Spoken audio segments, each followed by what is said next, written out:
today live in informal settlements have become home owners. I want to request and ask all county governments. We already have 15 county governments that are working with us on this plan. I want to ask all the remaining county governments to come on board so that we can move together in the journey to ensuring that we create jobs, we build our enterprises, and Kenyans have access to affordable housing. Let me also say, on the matter of ensuring that we have adequate food, our fourth item is to ensure that we transit from rain-fed agriculture to agriculture under irrigation. And that is why we are building 100 new mega dams around the country under our new program of private-public partnerships that will be anchored on water purchase agreements that will be underwritten by the government of Kenya so that we can work with the private sector to produce enough irrigation facilities and also to ensure that we supply and harvest enough water for us to power the engines of our irrigation and transit from the 670,000 land under irrigation to 3 million in the coming years so that we can also produce enough food using irrigation. Let me also say that under our value addition, agro-processing and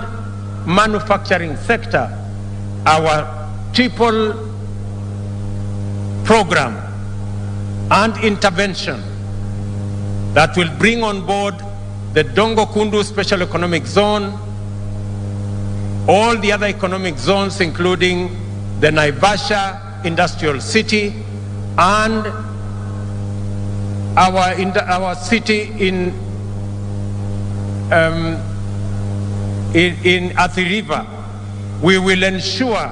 that going into the future, our industrialization agenda that has been going down, which has gone from 9% to 7%, we have agreed with our private sector that we will re-engineer that space using the products we have, from coffee to tea to avocado to leather to cotton, and we have agreed that industrialization is going to contribute from our 7% at the moment. We want to move it to 20% of our GDP by 2030, because that is the way we are going to add value to our products, we are going to create jobs, and we are also going to create wealth. Let me also say that, mindful of this solemn obligation to do right, while laying the foundation of a flourishing nation for future generations, I have pursued several interventions since I took office nearly 3 months ago with the urgency, zeal, and focus that the moment demands. Since then,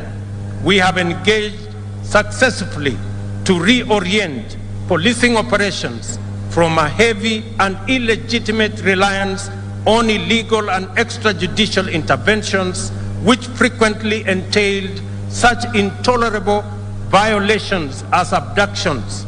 torture, disappearance, and murder. There is now consensus that a new policing paradigm is at hand, and it is possible to achieve a high level of security for our citizens and also observe their rights and freedoms to the greatest extent.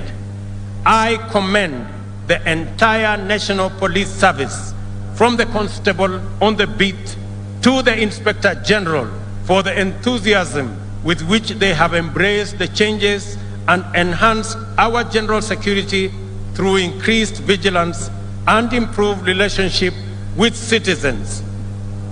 and their communities. Before the end